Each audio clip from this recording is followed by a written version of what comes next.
I'm Addy, welcome to Liminal Musings. This is a weekly old school gameplay commentary series where we talk about whatever's on my mind. And today, it's minimalism versus maximalism, decluttering versus cluttering, and trend hopping. Because I just watched a video this morning that was very illuminating in that apparently cluttering is now the trend with maximalism. Like, people are on TikTok are actually cluttering their spaces to appear more quote-unquote authentic, whereas just a couple years ago it was all about Marie Kondo and decluttering your life and removing things from your home. I guess during the pandemic everyone got bored of their stale white IKEA renter looking places and decided they wanted stuff again. And it's this weird cycle because everyone's convinced in the moment when they embrace minimalism that they're changing their life, that they're reprioritizing, and that they're bettering themselves and escaping from their material possessions or something. When in reality, they're just perpetuating the capitalistic cycle of just throwing out all their stuff and then buying new stuff. And this is one of those things that connected weird with me because I have always been a maximalist. That's been my thing. If you've ever seen my studio space, I'll just give you a couple pictures here, even though I'm still remodeling it. I have a setup video coming soon.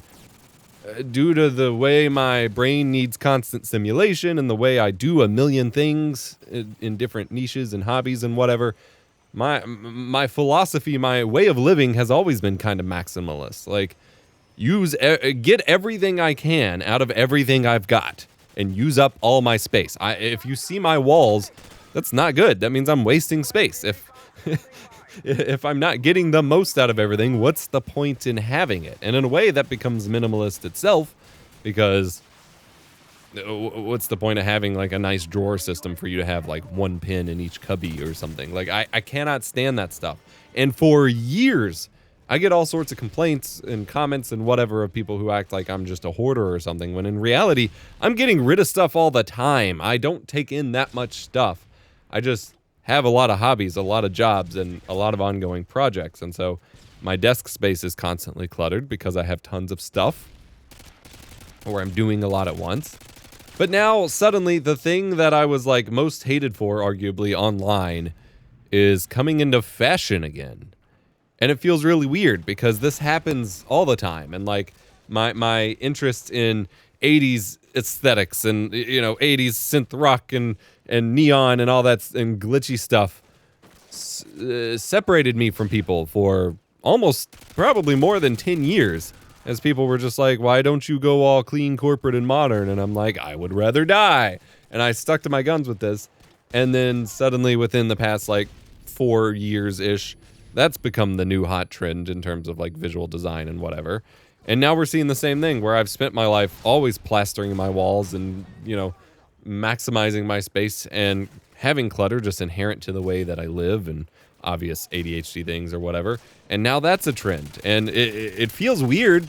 And I almost sound like a hipster because it feels weird because I get swept up in like those trends and everyone's like, oh, you're just doing this trend or whatever. And I'm like, fool, I've been doing this my whole life. I live this way every day. People used to hate it. I'm not doing it because it's popular. I'm doing it because it's me. And it's super weird to have things that separate you from the crowd, typically, become popular things. But it's also just really fascinating. The idea of, which is what I really wanted to get to with this video, self-criticism versus self-awareness.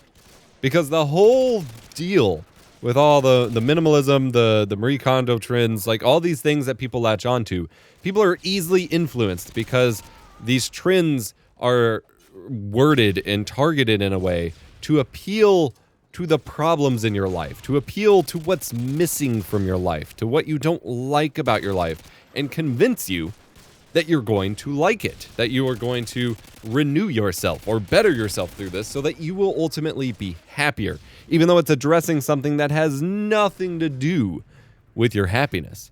And that is what drove me nuts. I tried with my wife. We tried watching the Marie Kondo show because we loved old school like HGTV, like actual house renovation organization tip stuff before it became all reality TV crap. We loved the old school shows, and we're like, okay, everyone's on this Marie Kondo thing. I think it was last year. We finally decided to give the show a try.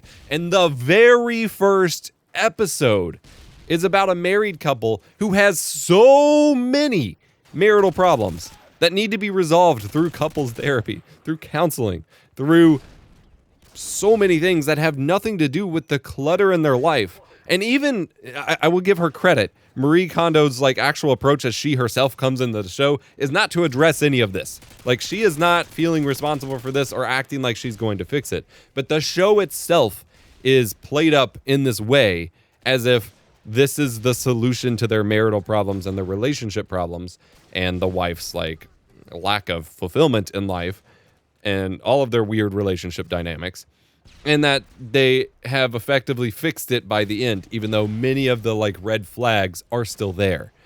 And that not only just kind of ruined the show for us because we're like, what the hell? Like, this is obvious. Like, who watches this? But it makes it so clear how much of a problem that trend kind of thing is, because that is exactly what it is. It is convincing you that buying more organization stuff or books or watching these shows or, you know, buying a course or whatever, a planner, is going to fix the deeper problems in your life. People think when they're convinced of this that they're becoming more aware of their issues, that they're becoming aware of the clutter in their life that clogs up their brain and like keeps them from functioning or whatever. They think they're becoming aware of like the way they've been living wrong, or that, you know, for the Marie Kondo example, I'm just going to keep using because she's the biggest. You know, their stuff isn't sparking joy in them, so that clearly this is the problem that needs solved.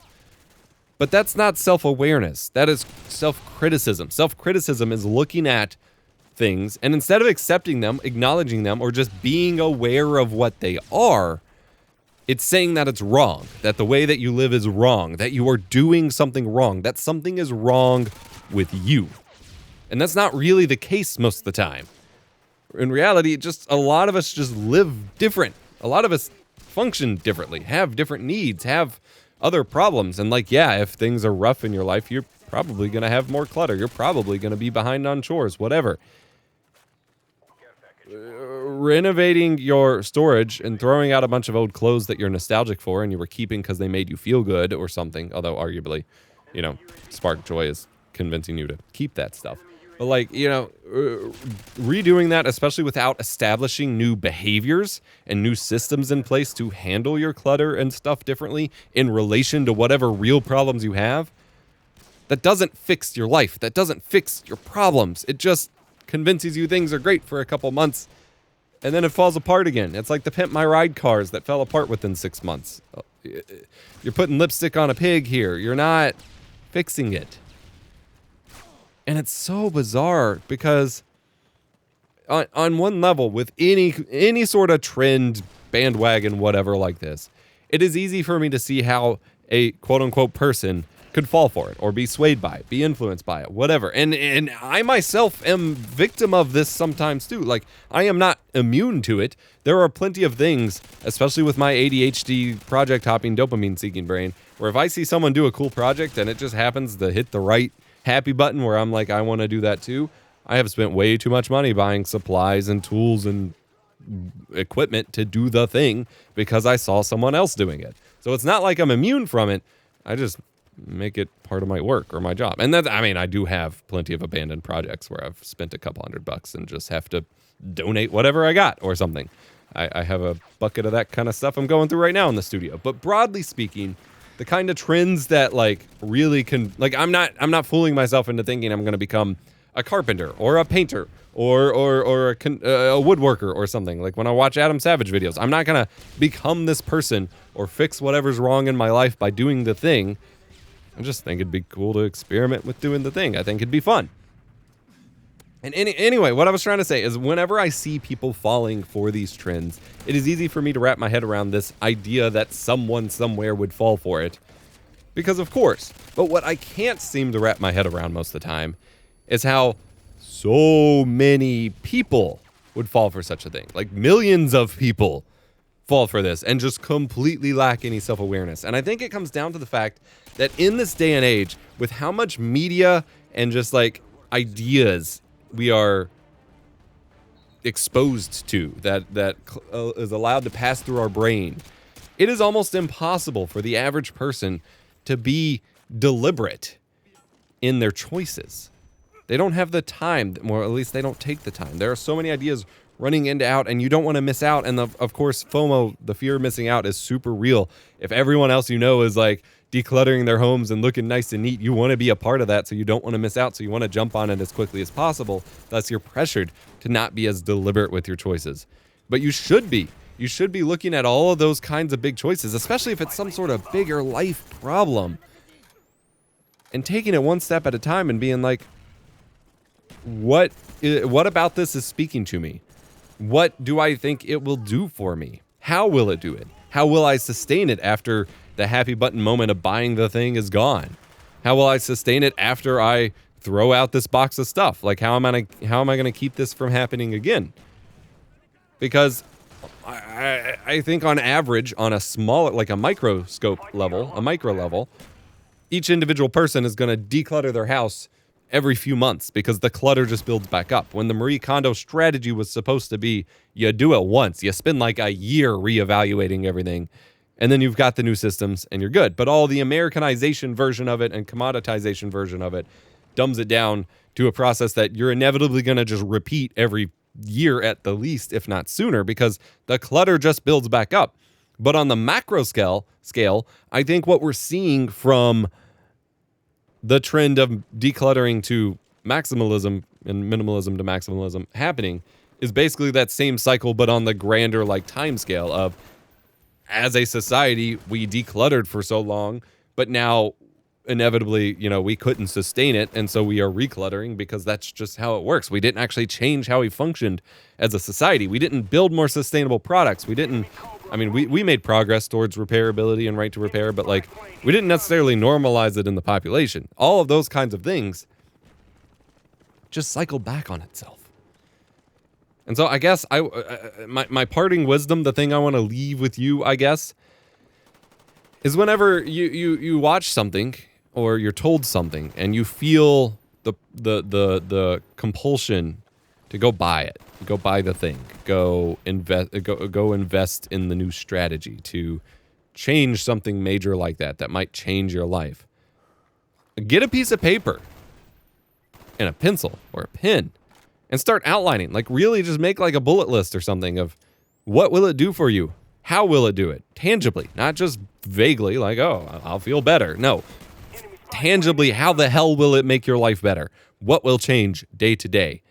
What are the systems you need to build in order for that to happen, besides just the basic step of whatever was trendy? And what are the things you need to do after that to sustain it? Once you like outline all of those things and like figure out what the actual strategy and ideas are, look at it. Look at yourself in the mirror. Ask yourself, are you really going to do this? That's it. That's all I got today. It's just a lot on my mind, especially as I'm ironically decluttering my studio. But my studio, even at its best, is considered way too cluttered to most people.